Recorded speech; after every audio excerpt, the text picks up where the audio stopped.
Et salut à toutes et à tous et re-bienvenue dans le troisième épisode de ce premier arc narratif. Je suis Toussaint, donc je serai le MJ pour encore quelques épisodes pour mon frère Colin qui lui sera le joueur. Bonjour, bonjour.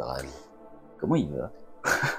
Eh ben ça va, je suis encore en plein dans l'histoire. Je comprends que je vais me yèche dessus. Parce que j'ai peur, voilà. Je flippe un peu. Faire dans mon bel. Je flippe un peu, oui. Edgar, mon ami, a disparu. Il me répond plus. J'ai peur. Voilà, j'ai très peur. Eh ben écoute, on va se replonger directement carrément dans l'histoire.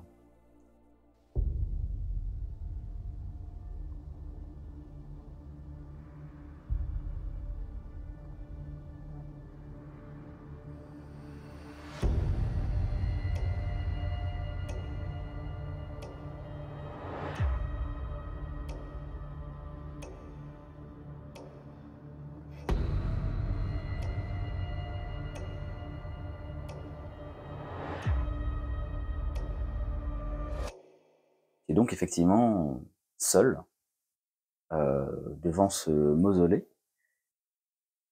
Il a pas mal plu depuis un moment. Là, ça s'est un peu calmé. Il pleut moins fort que depuis le début de la journée et toute la nuit. Tu es seul.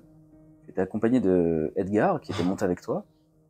Et alors que tu cherchais des indices sur, qui pouvaient t'amener à un quelconque résultat concernant ton enquête devant ce mausolée, tu avais demandé à Edgar de t'aider et malheureusement, il avait disparu. Oui, il y a eu un journal par terre. Absolument. J'ai marché sur un journal pendant que je me retournais pour voir si Edgar était là. C'est un petit livre de cuir, en fait, assez pas très épais. C'est pas un énorme tome, voilà, ni même un journal qu'on pourrait acheter. Je croyais que c'était un journal comme ça, mais non. Non, justement, c'est un petit, comme un journal intime en fait. Un carnet de bord. Un carnet de bord. Oui, voilà. D'accord. Donc tu as marché dessus et nous avons arrêté l'épisode dernier. Ah, c'est quoi ce endroit. bordel? Qu'est-ce que c'est que ça? Edgar? Vous êtes là? Je regarde le ciel. Est-ce que le ciel a changé? Toujours gris. Est-ce que quelque chose a changé autour de moi? Je regarde partout. Je regarde si les tombes sont encore là. Oui. Je prends le journal et je regarde déjà s'il y a quelque chose en titre.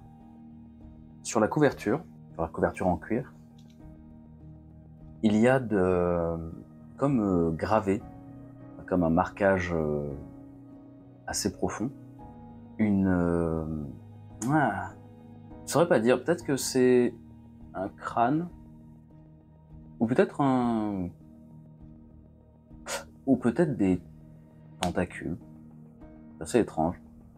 Sans même parfois voir des ailes de chauve-souris, c'est pas trop. T'aurais du mal à savoir si c'est pas des os ou...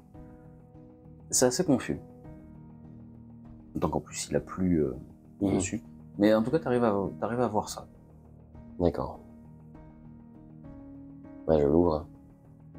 Et tu meurs. Non. Tu l'ouvres. Et fais-moi un jet d'intelligence. Un bon jet d'intelligence s'il te plaît. Un bon jet de dés tout court en fait. Oui, en fait. Allez, 60. Faisons ça.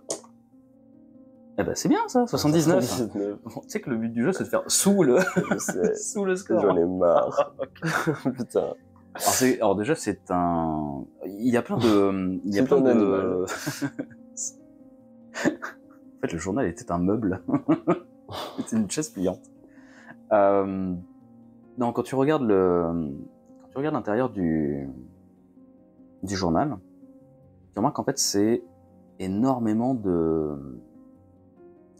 Ce sont des mots, très certainement, hein, qui sont écrits, mais pas dans une langue que tu connais. C'est sûr. Tu dis c'est peut-être de l'arabe. Possible. Est-ce que les lettres bougent? Est-ce que si je passe la main sur les lettres, il se passe quelque chose? Non, c'est du papier, tout parce qu'il n'y a plus papier. Je le referme, je fais bon, je le mets dans ma poche et je refais un tour autour du mausolée pour vraiment voir s'il y a quelque chose. Je cherche Edgar à l'endroit où il se tenait quand je l'ai pas laissé, mais quand je lui ai demandé de m'aider. Et en fait, je cherche Edgar. Fais-moi un jet de toc. Trouver objet caché. 75. Est-ce qu'il va trouver des objets cachés? Le même chiffre que tout à l'heure. Ouais, c'est dingue. On refait que des jets de toc, hein, en fait. Mais... 72.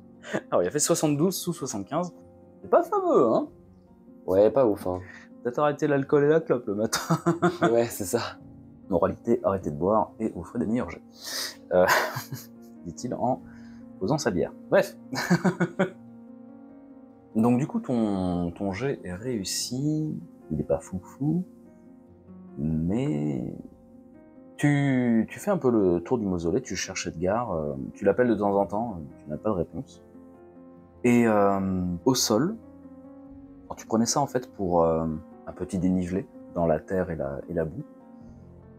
Mais comme tu n'as rien remarqué d'autre que le bouquin et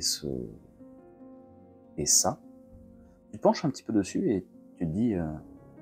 tu as quand même du mal à croire ta propre réflexion en te disant que ça ressemble à une empreinte. Mais c'est gigantesque. Je sors mon flingue, je le charge. Je sais pas comment ça se fait, je sais pas du tout en fait, je connais pas. Alors c'est un 6 coups, ouais. Donc c'est un barillet à 6 cartouches. D'accord. Et tu as un barillet de rechange dans ton sac. D'accord. Enfin dans ta sacoche. Tu as un holster en fait avec un barillet déjà prêt, avec des balles dedans. Je sens que je commence à monter en pression, ces histoires que personne n'y croit, mais il se passe quand même quelque chose. Monsieur Harlow qui me demande de faire ça alors qu'il a été sur place 3 jours plus tôt. Ça commence à monter en pression. Edgar qui disparaît, un journal qui apparaît, une langue que je ne connais pas, un animal que je ne connais pas, une empreinte gigantesque avec des griffes. Avec quoi? Quand tu regardes de plus près, c'est comme une trace de pieds nus. On devrait voir des griffes au niveau des orteils. Peut-être même une griffe au niveau du talon. Ok. Et c'est gigantesque. C'est ça fait la taille d'une table basse. D'accord, donc ça fait 1 mètre.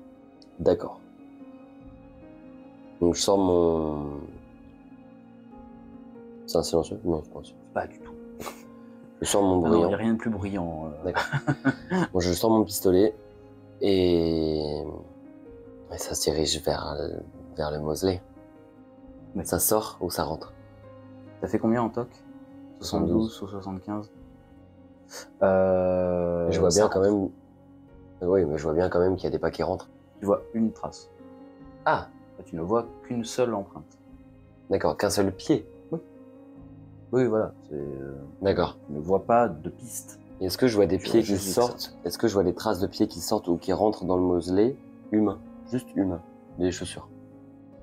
Il y a des traces de bottes. De chaussures.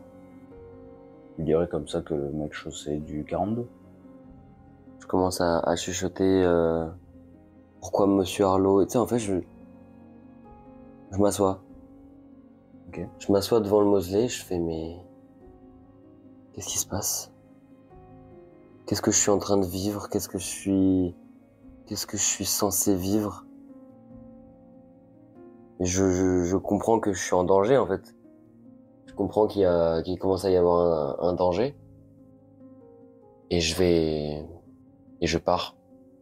Manger d'écouter. Je compte partir vers le manoir de Monsieur Harlow. D'accord.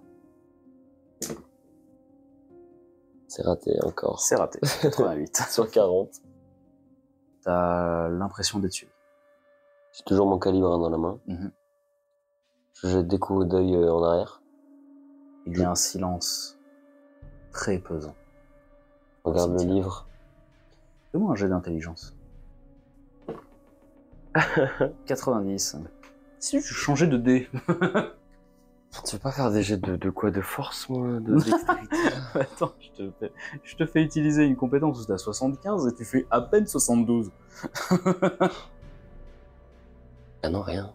Ah non, non, non. Bah, tu regardes ce bouquin et ouais, tu te demandes juste ce qu'il faisait là. Est-ce que je me sens en danger? Totalement. Extrêmement. Je cours. Je commence à courir le plus vite possible. Très bien. Fais-moi un jet de dextérité. S'il te plaît. Je fais des bisous à mes dés. J'ai combien? Ah 55. voilà, 55. Bien. Bah let's go. Très bien. Tu cours, limite tu dévales en fait Ah ouais, la ouais, pente. mais je sprint. le plus vite Au début, possible. en fait, tu marchais d'un pas rapide. Puis au plus ça va, au plus tu te dis putain, j'ai l'impression d'être suivi. En fait, j'ai pas plus l'impression que ça. On me suit, c'est pas possible. Donc tu accélères le pas. Et puis tu commences à trottiner, puis courir. Et vraiment, tu sprints. Et en fait, la pente n'est pas forcément raide, mais elle est totalement détrempée. Il y a parfois des endroits où tu aurais pu te casser la figure et te faire très mal. Mais juste tu glisses à peine et tu arrives à contrôler ta chute. Ça te ralentit un peu. Mais tu finis par sortir du cimetière. Et tu ne croises pas Edgar. Moi, je me sens encore suivi là. Je sais pas. Qu'est-ce que t'en dis, toi? Je cours. Tu arrives au niveau de ta voiture. Je prends ma voiture et je vais au manoir. Je fais le tour de la Sans fontaine, et je cours. Je cours. Si personne m'ouvre, La porte est fermée. j'ouvre. J'ouvre tout seul. La porte est verrouillée. Je toque, mais je toque et je hurle. Tu tambourines. Ah ouais. Bien sûr. On finit par venir t'ouvrir. C'est le majordome qui te dit d'un ton très calme. Vous désirez, monsieur? Monsieur Arlo, Monsieur Harlow n'est Est-ce pas qu'il est chez vous? disponible pour l'instant. est-ce que vous savez ce qu'il fait là, maintenant, tout de suite? Je J'ai ne besoin de suis le pas voir. dans les affaires de monsieur Harlow. Je vous prierai de vous calmer, monsieur. Excusez-moi, vous allez pas me croire si je vous raconte ce qui vient de se passer, ce que je viens de voir, et je commence à sangloter, en fait. Monsieur Harlow n'a pas encore le temps. Voyez-vous, il est extrêmement occupé. Je vous prierai de revenir le voir demain. Je peux pas attendre demain. Et s'il vous plaît, la prochaine fois, veuillez prendre vos dispositions, téléphoner, prendre rendez-vous, ainsi que prendre une douche ou bien laver vos chaussures. Je vous souhaite une bonne journée, monsieur. Au revoir. Et il ferme la porte. Il est seul devant la porte. Je reste con. Je m'assois devant la porte. Je m'assois devant la porte et je réfléchis, je sais pas pourquoi, mais je sais pas quoi faire. Tu es dos à la porte, face à la fontaine, et ta voiture garée en vrac devant. Il y a même une belle trace de dérapage dans les graviers. Et refais-moi un jet d'intelligence, maintenant que tu es un peu plus calme. 60 Alors. d'intelligence. Je souhaite faire une petite aparté sur une règle que nous allons mettre en place. Règle de la santé mentale. La règle de la chance. Ah, la santé mentale, pas encore. D'accord. La règle de la chance, est-ce que tu te rappelles comment on joue avec? Tu dépenses des points de chance pour Ouais. diminuer ton score. Pour booster, en tout cas, ton score au dé. Ouais. C'est-à-dire que, par exemple, là, tu as 50 en intelligence. Ouais. Tu as 50 en intelligence et tu as, je crois... 50 points de chance. Tu as 50 points de chance. Tu peux les dépenser. Tu peux en dépenser, par exemple, 20. Pour augmenter ton score d'intelligence à 70. D'accord. Du coup, ton nouveau score d'intelligence pour ce jet-là est à 70. Ok. Au vu de tes résultats au dé, Carrément, ouais. est-ce que 50 tu points de chance. dépenses... est-ce que tu dépenses des points de chance? Sachant que les points de chance ne sont pas récupérables. Mais par contre, je peux le faire à n'importe quel jet. À n'importe quel jet. Tu peux faire même un jet de tir, par exemple. Ouais. Non, Sauf... pas de jet de chance. Sauf à la santé mentale. Non, je n'utilise pas de points de chance.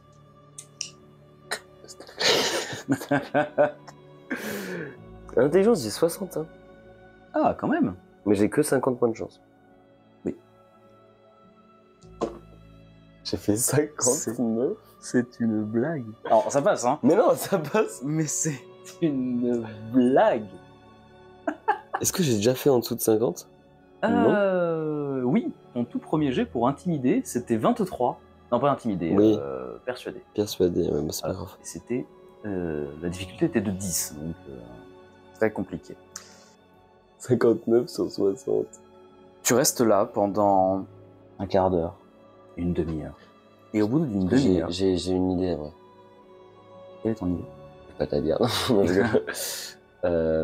De prendre ma voiture et de revenir la nuit vers le manoir d'Arlo, à pied, avec peut-être une corde ou quelque chose comme ça que j'aurais acheté la journée, et espionner lui. Prendre des photos, et en fait le suivre lui. D'accord.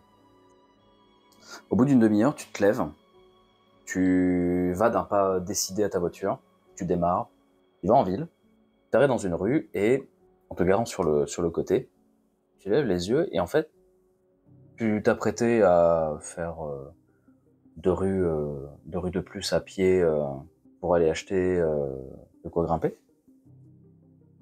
Et en levant la tête, tu te rends compte que tu t'es garé devant un antiquaire. Ah ouais, carrément, je rentre. La boutique est ouverte et il y a un homme qui est assis derrière un petit comptoir. C'est assez propre, plutôt bien rangé. Oh, bonjour. Que puis-je pour vous? Bonjour. Est-ce que vous connaissez ça? Et je pose le livre et comme si pas je le jetais, mais je le pose de haut, tu vois, pour qu'il tombe. Au moment où il tombe, l'homme se fige. Est-ce que je peux vous demander de fermer la porte et de tourner le panneau, s'il vous plaît, pour dire que c'est fermé. Qu'est-ce que c'est que ce bordel? Et en répétant ça, je tourne close et je ferme la porte à clé. Il se penche vers toi, il dit, vous allez peut-être pouvoir m'aider. Moi, vous aider?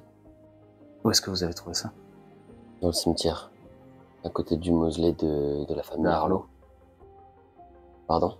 Crachez le morceau là, c'est quoi ce bordel là? 2 minutes, je vous prie de garder votre calme, j'ai Pardon. déjà très peu du mien. Pardon, bah moi non plus, ça commence à être compliqué. J'ai l'impression... écoutez...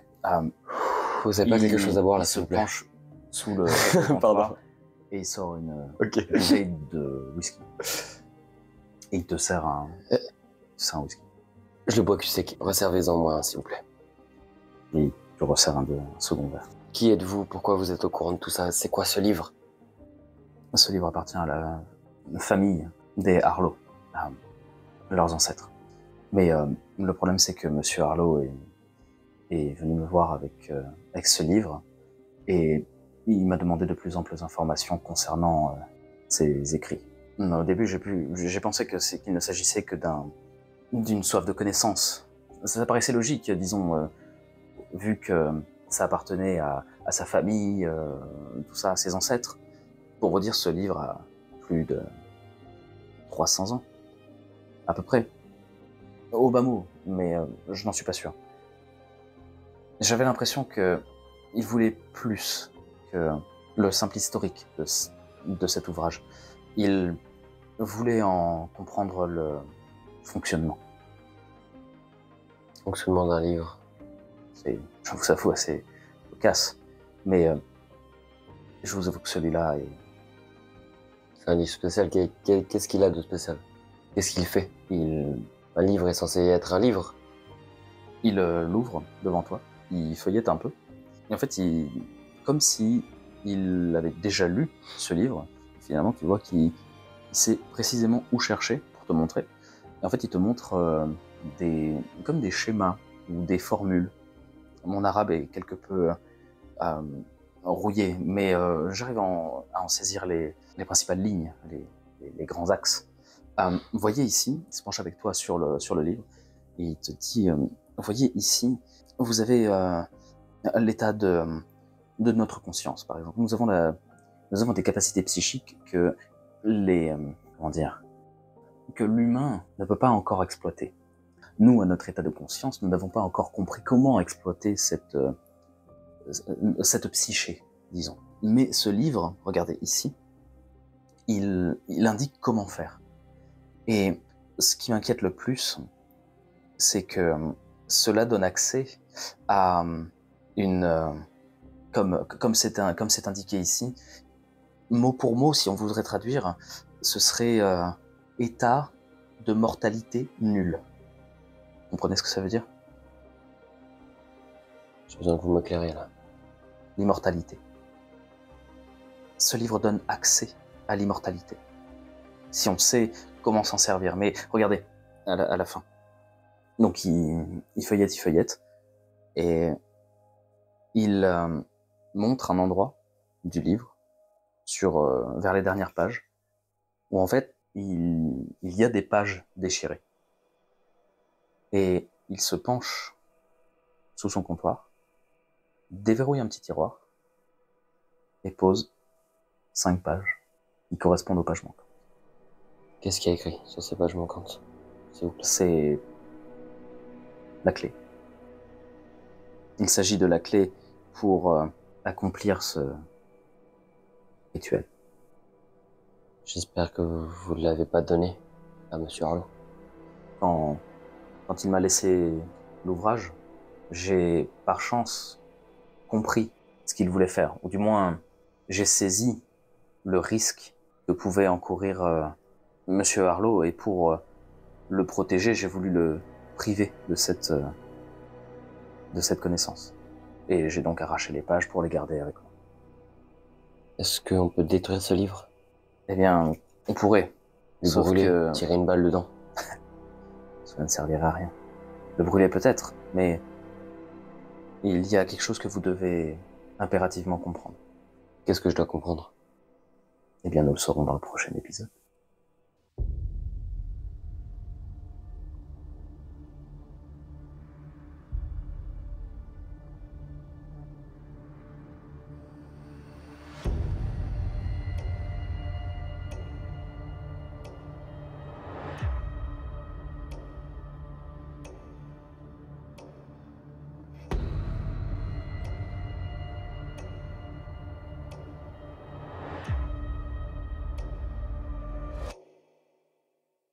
Ah, j'adore. Ça me retourne le cerveau, mais je kiffe. Ah, moi aussi, je ferai un malin plaisir. Ah ouais, putain, oui. c'est Oh horrible. là là, oui. Ah, ouais, je suis content que ça te plaise. Mais ça me retourne le cerveau. Putain, bien joué, hein. Bien joué aux auditeurs qui arrivent à suivre aussi cette histoire de fou. Oui, bien joué à vous aussi d'être là. Ce serait sympa que vous nous dites en commentaire ce que vous pensez aussi. Mais comment ça? On peut laisser des commentaires sous les Spotify. épisodes de Spotify, mais non. Ouais, ça serait sympa que vous écriviez, je sais pas, des petites théories, des explications aussi, j'ai mal compris. Enfin, ce serait C'est sympa, vrai quoi. ça. Oui, pourquoi pas. Ou alors, alors je sais pas si c'est possible, mais si vous pouviez l'aider à faire de meilleurs scores au dé, franchement, ce serait adorable. Ouais, donnez-moi de la force. Vraiment, vous serez des boss. J'ai réussi 2G en 3 épisodes. Alors, c'est marrant parce que pour l'instant, moi je rigole. Mais quand ce sera moi. Et quand ce sera à toi Mais quand ce sera moi de le faire joueur, des jets. quand ce sera Ah, à pardon, mon oui. tour. Les amis, merci beaucoup Ben, merci beaucoup. de nous avoir écoutés. Merci à toi d'avoir joué. Et on vous souhaite une très bonne Soirée, journée, douche. nuit. Nuit. Ouais. Un bon appétit. Et on vous fait Des bisous. des bisous.